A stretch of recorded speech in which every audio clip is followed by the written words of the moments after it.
program in pedagogy, and we're piloting a brand new program that starts today called At the Front Door. We're really pleased to welcome MacArthur Fellow and world-renowned tap dancer Michelle Dorrance, who will be in conversation with Gregory Hodge, who's a local Oakland politician, educator, tastemaker, drummer, and abolitionist, and a Baba. He happens to be my father as well.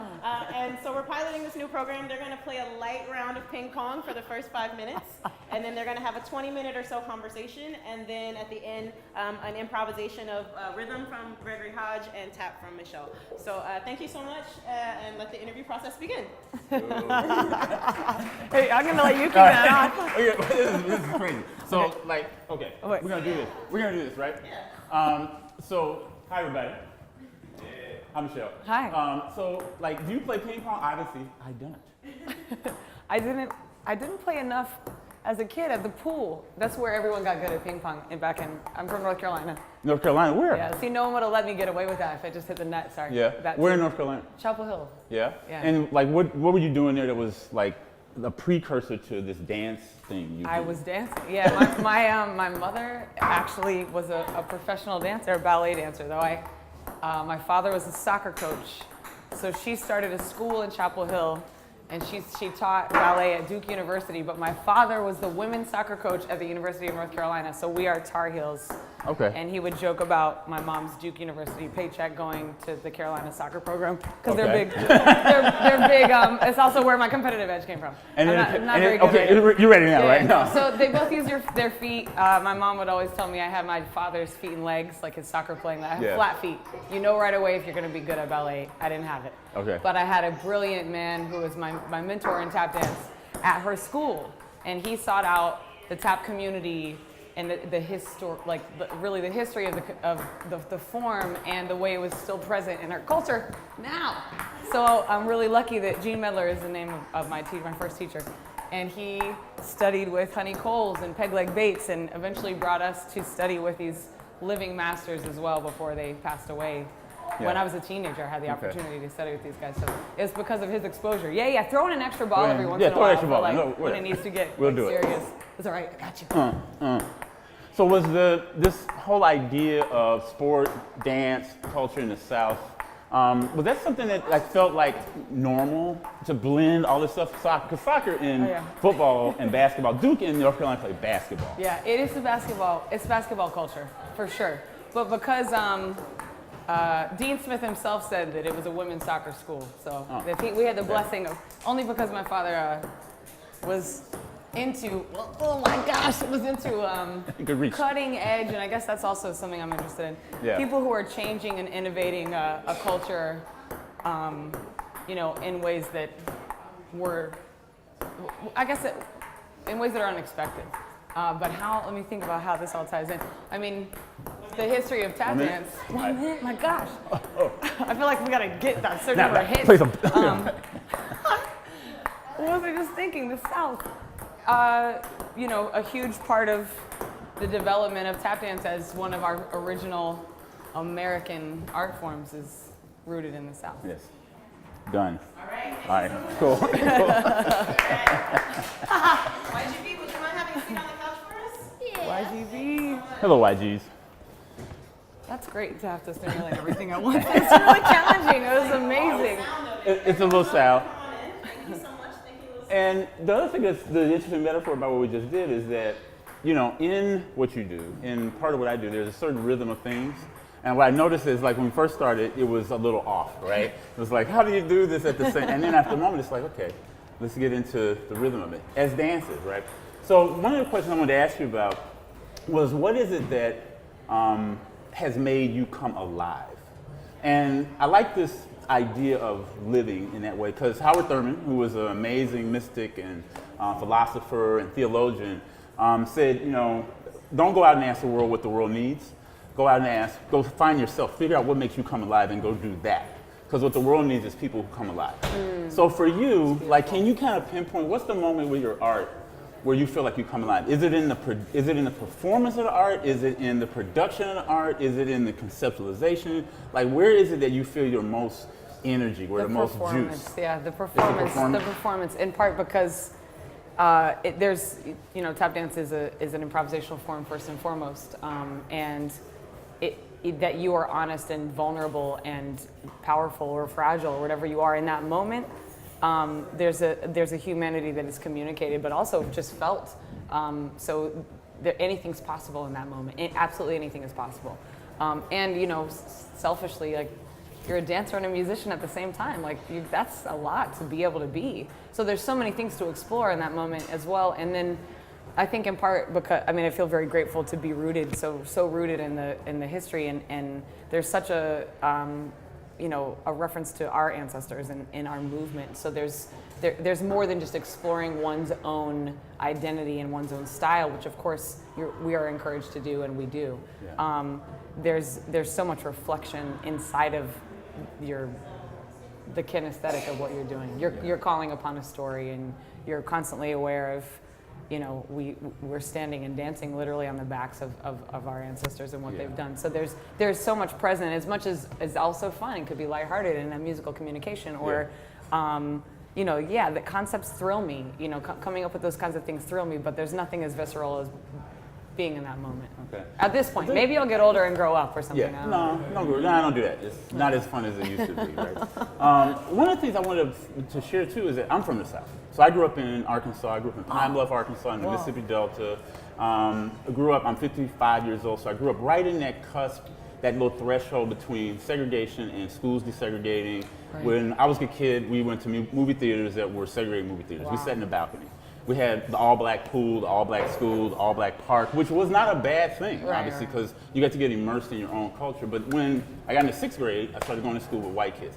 First, establish a couple things first. Yeah. Are you white? Oh. Do you identify as a white person? I think people see me as a white person, so I have to accept that. Okay. Yeah. And I'm African American. I identify that way. The reason I ask it that way is because race is fundamentally a social interpretation of how you look. Exactly. So people can see you, think of you in a certain way. Now, growing up where I grew up, and probably to some extent where you grew up, although you're a little younger than me, racial dynamics were different, right? So I'm really curious about the intersection in your work and your thinking about tradition. So from African American tradition, juba, field shouts, all of the rhythmic ways that people of African descent were using music, spoken word in surviving, in working, right? Yeah.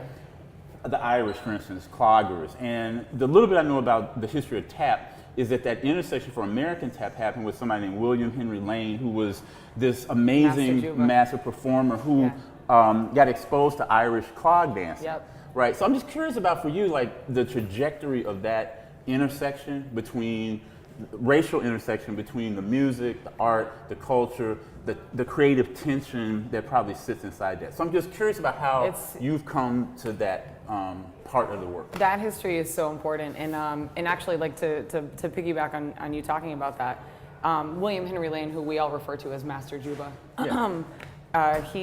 that environment was in the North. Like, that particular cultural blend of, like, jig dancing is literally what they would call it at the time, and what became the precursor to buck and wing, which is what they called tap dancing before they called it tap dancing. Buck dancing has a huge umbrella because it was used historically so much to describe so many things, but buck dancing, buck and wing, then tap dancing. So jig dancing literally as the precursor to that work, which was a fusion of, like, Anglo-Celtic and African rhythmic sensibilities and movement. So you have so much going into the form, which I think is, like, super powerful. But there's another history in the South of the only time, I guess, blacks and whites were quartered together was slaves and Irish indentured servants. Exactly. So in that environment, also in respect to communication being almost impossible, there was only a rhythmic exchange or a movement exchange, and then of course the history of the drum being taken away from the slave.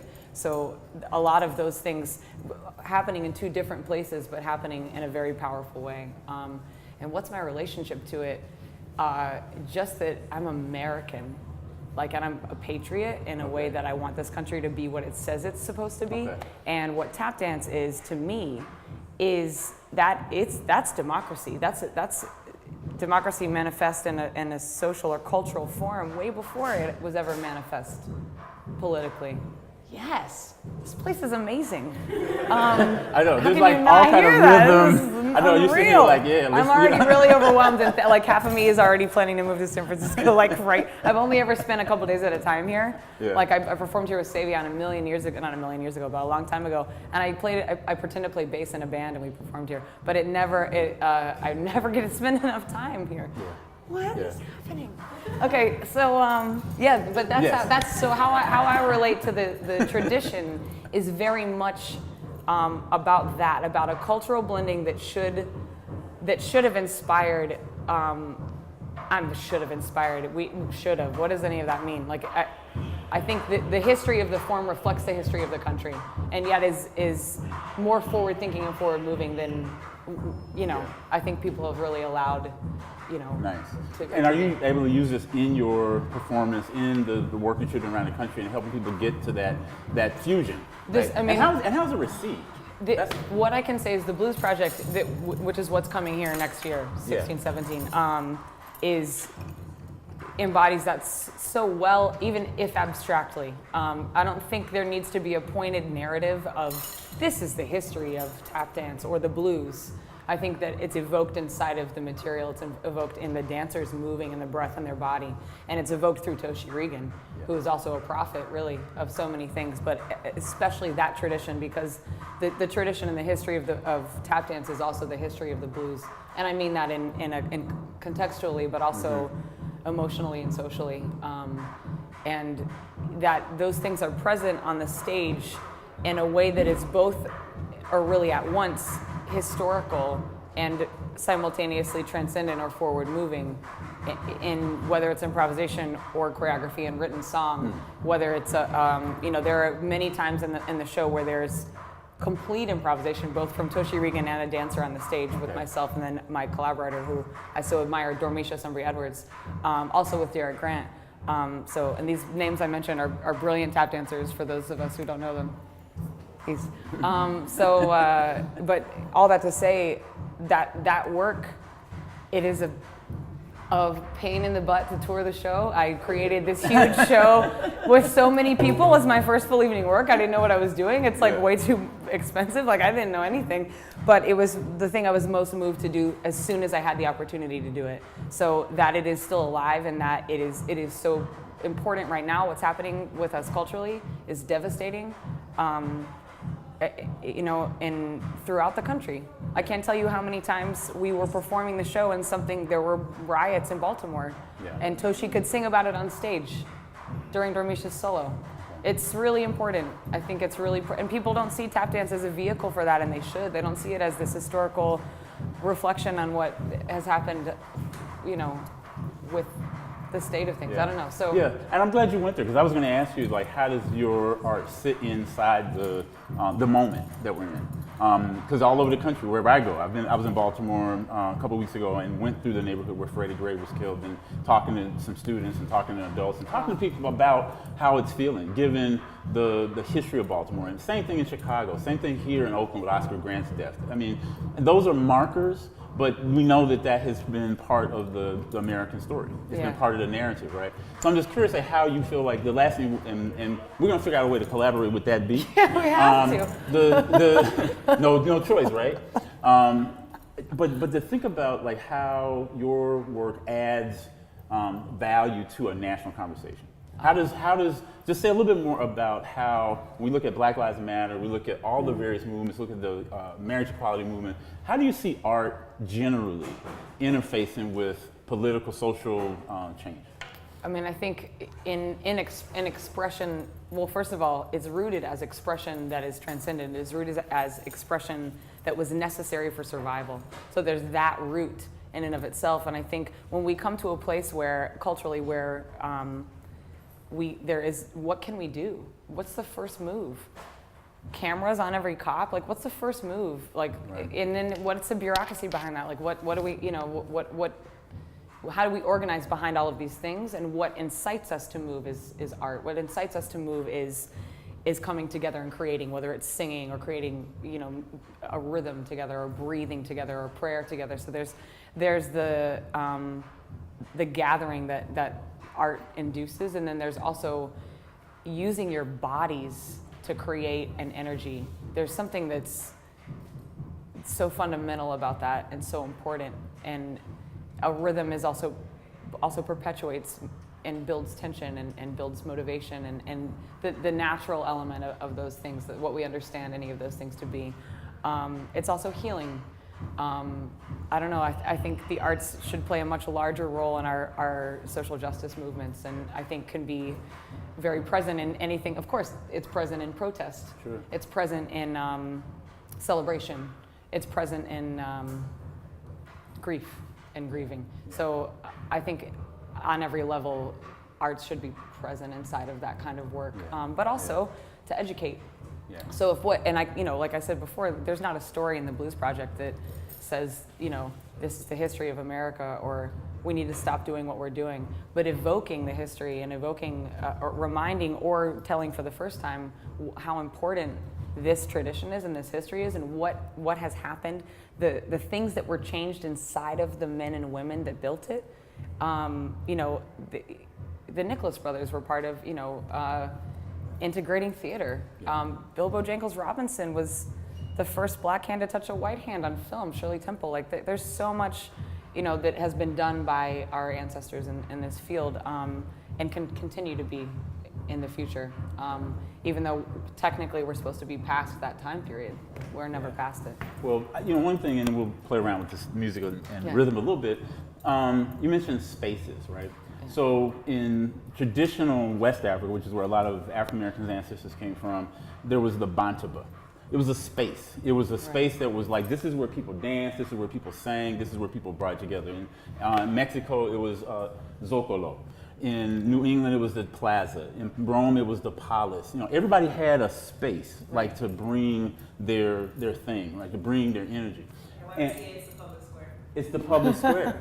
Yeah, we're making these connections, right? Because there is a through line. There is a through line, and what people need. Second thing I was going to say about movement, every movement needs a soundtrack. Every movement needs like something that's going to carry it. In the anti-apartheid movement in South Africa, it was the music there. Here in the civil rights movement, it was Dorothy Cotton and other people singing and teaching songs, sitting in Selma jail cells and being able to sing the spirituals that Sister Davis has worked with African American children with YGB. That's all part of this grand sort of tradition. And so part of it, and as Duke Ellington says, when somebody asked him what is his relationship to the music that we call jazz, this great American music, he said, I'm a great listener. He didn't say he was a great player, he said, I'm a great listener. So listening is the first part of it, right? Yeah. So using this drum from the Gambia region of Senegal, West Africa, the Mandinka people who spoke the Malinke language group, the Jola, the Fula, they would take this type of drum called a kutero. And it's a family of drums. So it's a kutero ba, which represents a sort of masculine bass. It's music playing on the one. Right. The kutero indingo, which plays on the upbeat and creates a conversation between the children's or youth voice and the father. And then sabaro, which was the feminine principle that called the action, set the tempo, was the excitement. It's like looking at the dancers and saying it's time to go up tempo. So we're gonna play a little bit. They would start with what they called a seruba. It was a song. And it usually starts something really nice and easy, something real slow.